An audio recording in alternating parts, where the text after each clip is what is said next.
Nagbabalik po ang Trending Max at kasama pa rin natin ang ating mga bisita from the Clark Development Corporation na pinangungunahan ng ating presidente na si Sir Noel Manangkil. Ayan.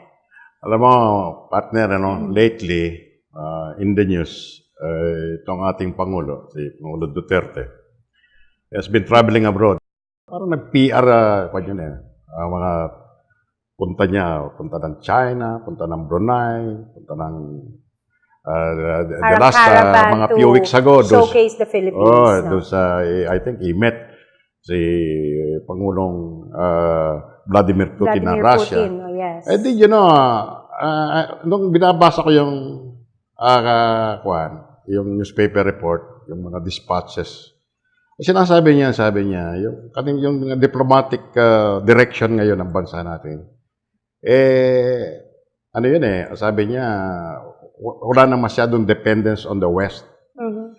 Kasi for many years nga naman, sabi niya, wala naman nangyari, sabi niya. Kasi po, ito, tayo mismo dito sa Pampanga, sa gitna ng Luzon particular.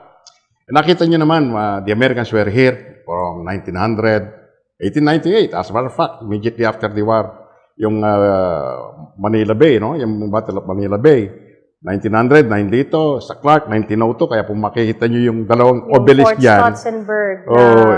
Makita nyo yung inscription, 1902, yes. Di ba? Ito pong Clark na ito, nandyan, kabalyerisa pa yung mga Amerikano, nandyan na ang Clark, Fort Stutzenberg pa, hanggang sa yung aviation era, doon on this planet, pinangalan na kay Harold Clark, naging Clark Air Base, until such time in 1991, pumutok po ang Pinatubo. The whole area was blanketed with us. But even before the Pinatubo eruption, they already vacated the place. Oo nga, kasi nakikita nila. They already saw it coming. So, ang gobyerno noon, that was during the time of President Fidel Ramos, ang mga tao, akala nila, ano mangyari ngayon? Because the Americans are be all and end all of Filipinos. Everybody depended on the Americans during those years. Until such time when there was a law which was passed by Congress and it became a law, itong Republic Act 7227, na converting this former military installation into a Clark Special Economic Zone. Now, I remember, Noel, who was the first president nung, in 1993, I believe, nung maging Clark Special Economic. Sino unang Pangulong Wala pa ako nun doon, Tatang Max, but it's Mr. Tito Henson. Tito Henson, yeah. Ang unang-unang Pangulo. But, so, parang si Tito Henson ngayon, ang was tasked na talagang linisin ang area. Naglinis naman, and then, I think I remember at that time, one of the first locators that we had, itong si Antonio Gonzales. Sa Mimosa Group. That was Mimosa, And Mimosa became the crown jewel of the whole economic zone. Well, yung ibang kwento na yung bakit napunta sa gobyerno yung Mimosa. Well, anyway, after na Mimosa, dumami na yan. After si Romy David, who was next? After Mr. General David, it was Mr. Colayco, I think. Yeah. Mr. Colayco. And even Babe Singson, I believe, became president. He was after Mr. Tagyat. Sinagyat short term lang yung kanya, di ba? 4 months. 4 months lang na Pangulo siya, and then sila Babe Singson na, tapos si Rufo Colayco. Yes. And then, Dr. Angeles. And then Mr. Nang. Angeles, nandun ako. Yes. Yeah, was there. GMA's time. Panahon na ni GMA niya. Yes. But during the years na kayo, 21 years na kayong tatlo dyan, saan ba talagang nag-rev up yan? Yung pagkumbaga sa aeroplano talaga lumipad ang... Kailan ang peak niya? 4-5 years ago lang talaga nag-rev up 4 or 5 years ago. Meron nga kami tinatawag Tata Max noon. Nasa finance pa ako Pag nag-report kami ng financial statements, ang tawag namin sa income, toothpick income. Yeah. Kasi sa pie chart, yung income, parang toothpick lang, nakaganon lang. 1,000. At hindi namin pwedeng present yung pie chart na dikit-dikit kasi hindi makikita yung line. So, sabi namin na ba, paghiwa-hiwalayin mo yung pie para lumibaw yung... But, well, in fairness to the other presidents, I think each one had a role. They contributed something. Yes. Sinasabi ko nga, each of the presidents, we consider them parang, kung gumagawa tayo ng castle, each one of them had their own contribution of Yes. building blocks. Yan. So, Parang kung titignan mo kasi like the first president, no? Siya yung parang Siya naglinis pinakamahirap yung task. Yeah, kasi, depende kasi sa challenges na they Yes, face during their during that particular time. When it was Mr. Henson, although I wasn't yet here, I guess clean up ang Clean up. clean up priority. pa rin. For some time, it was all about Correct. cleaning up. Yeah, during Mr. Laos's time, it was really to cure the law because there was a problem with the incentive of Clark. Oh my goodness. That's why you had 9,400. So I would like to think na it's really each of the They had their own focuses they have their and own situations Yes. and they contributed to as building blocks to what we currently have right now. So that's how we analyze and we I appreciate. remember during mga board discussions, di ba, siyempre, nung panahon ni Tito Henson, clearing it up, then comes General Romy David, a very nice man, a gentleman officer at that. Dito na yung parang umpisa. How long nag-stay dyan si General David, Eva? Less than 3 years. Less than- 96 to 19, 95 to 98. But in those 3 years that Romy David was here, he was able to invite investors, despite the fact that the area, the economic zone, was still what we call then, it's still a buyer's market. Buyer's market. Kasi buyer's market, pero dumating na yung mga foreign investors, the likes of Berta Pale, Philexen, yes. I don't know about Premier. CPIP. Yung mga dumating na yon. Pero tama ka, Noel, na nung mga panahon na nila Levi Laos, nandiyan naman ako noon eh. We have been traveling abroad, mga trade missions, parang road shows, etc., etc. Pero nung I don't know, Eva, you're the finance department. Nung bang buyer's market ito, itong sinasabi kong panahon ni Romy David, magkano per square meter ang lease? Industrial, nagsisimula yan sa G's. G's. 10 cents. 10 cents. 10 cents ang industrial. Sa commercial, siguro mga 30 cents per square meter per month. Doon kami nagsimula. As far I can remember, siguro let's start with 1996. Kasi earlier pa, talagang meron pang tinatawag naming singkong duling. Yung kasi, basta dumating Parang lang halos dito. pamigay nyo na lang para lang magkaroon Develop ng nyo na. market, magkaroon ng Oo, business. That's right. So, true enough, itong mga first developers, PhilExcel, Phil, parang, well, what you can say, giveaway, pero may renta naman, and we have revenue share. So, yun ang difference, no? Even if it's fixed rent, meron pa rin kami nakukuhang na mababa, may nakukuha kaming revenue share. So, sila naman ang tumulong dagdag ng mga locators. Parang pang-come on naman natin. No? So, nung nakikita na si Clark, ayan na, marami nang dumadating na force directly sa amin. I think at that time, what Clark needed was an anchor locator. That's why yung entry ng ni Mr. Gonzales for Mimosa was really it really put, A so to booster. speak, well, I know for a fact na a lot of people knew ang Mimosa, but they didn't know where Clark was. Correct. Okay, so they knew Mimosa more than Clark. Okay, so and they would always think it's in Subic. Yes. Pag sinabi kong I'm from Pampanga, sa Subic, hindi sa Clark. Actually, I had an Classic experience. example. I have a classic. May kaibigan ako supposed to meet me in Clark. So, tumawag sa akin, sabi niya, nasa expressway na ako. So, sabi ko, 30 minutes. Tapos mga 1 hour niya, wala pa, hindi pa dumarating. Tinawagan ko, nasaan ka na? Papasok na ako sa tunnel. Sabi niya, pumunta siya sa Subic. Kasi akala niya, ang Clark at saka Subic, isa at si Subic siya. So, that was how the situation was before. Walang identity. Yes. Sa puro retro muna tayo. No? So, in short, nung panahon ni General David, ito na yun. Dumarating na konti-konti ang mga locators. And you started with 10 cents per square meter. Katapos, dumating na yung mga malalaki. Ito na. Yokohama, ano pa? Texas Instruments. Not yet Texas Instruments. Yokohama. Lately na lang si TI. Ano ba yung mga natin? Sony. Sony.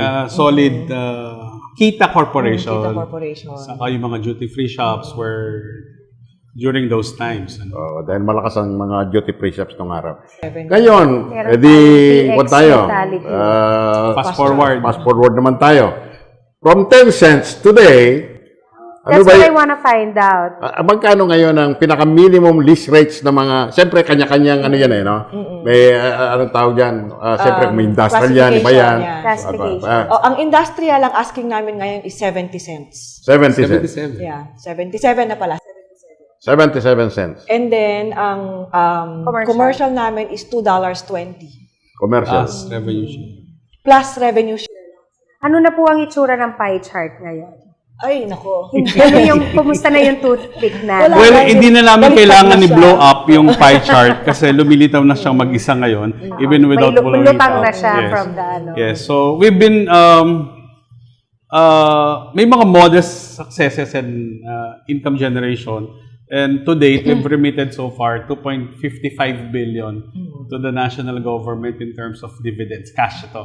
So, medyo financially stable na. When you came in, the three of you, ilan bang hektarya yung mga leasable areas nung araw? You're talking 1996 Yung or... pagpasok nilang pag 1996. Siyempre, marami pang mga espasyo. kasi Marami, Tata Max. Kasi Up until ang now. available ay yung mga nakatayo lang nun, yung developers, tsaka duty-free shops, plus the mimosa.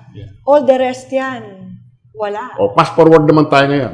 Ilan pa bang hektarya ang leasable? Percentage-wise. Marami na yung 30. So, tamo? Ha? Tago ko pa yun, ha? Tago. Kasi, yung 30 hectares na yon magkakahiwalay pa. Parcels. Parcels from lang. a small of 500 square meters. So it's really that Maybe the busy biggest inside. one would be 2 about hectares itong sa harap. 2 may 2 hectares, 10 hectares yung hospital. Alam mo, one of the main attractions dito, whether we like it or not, are the golf courses and the casinos. Plus, of course, yung mga duty-free shops, no? Ngayon, napapansin ko rito, we have several casinos now. Ang casino ba, when they put up their operations here, do they get a permit from your office? Do they? Aside from what they get from PAGCOR? Let me, when you sign up a commercial lease agreement with us, ang nakalagay doon is, kung gusto mo magkaroon ng isang business, for example, casino, na mangangailangan ng approval ng iba pang government agency, so you get that. Okay, so what we will issue is a letter of no objection. So, kailan kami nagkakaroon ng letter of no objection? Titignan mo kung yung land use saka yung sinabing business activity niya when it initially signed up with CDC, kasama yung pagkakaroon ng casino. But we never issue any casino license. Ang interest namin doon is, pag nakakuha ka ng lisensya sa PAGCOR, in the lease agreement na sa CDC, meron kaming percentage of gross revenue doon sa casino operations. Question. Sige. Since it's a free port zone, how is it handled? In terms of taxation? Yes. Well, in terms of taxation, if you are a qualified locator, kasi kung titignan natin yung mga locators natin, hindi naman lahat sila are enjoying the incentives because the law requires that there are certain minimum parameters that you need to meet in order to be entitled to the incentives. For example, export-oriented ka, minimum of 70% of revenue base is derived from exports. The moment you exceed more than 70%, you're not compliant to the 70-30 rule. So, hindi mo pwedeng enjoy incentives. Wala yung incentives. Yes. So, depende rin sa business type. Babalik lang ako doon sa una kong katanungan. Sabi ko, parang toothpick lang siyempre, nagkaroon kayo ng board meeting kumakailan. Siyempre, magtatanong yung mga director dyan. Magkano na ba ang ating revenue ngayon? I will cite last year. Sige. Last year, our total revenues, yung total na sales, 1.64 billion. out of the 1.64 billion, 780 million ang naging net income. Ibig sabihin, kung ang na-generate mong na-generate mong sales is 1.64 billion, pag minus mo lahat ng operating expenses mo, sweldo, maintenance ng facility, you are still left with 780 million pesos for 2016. Alone. Yes. So, yes, dati 1.2 billion lang ang net income namin ni Eva eh.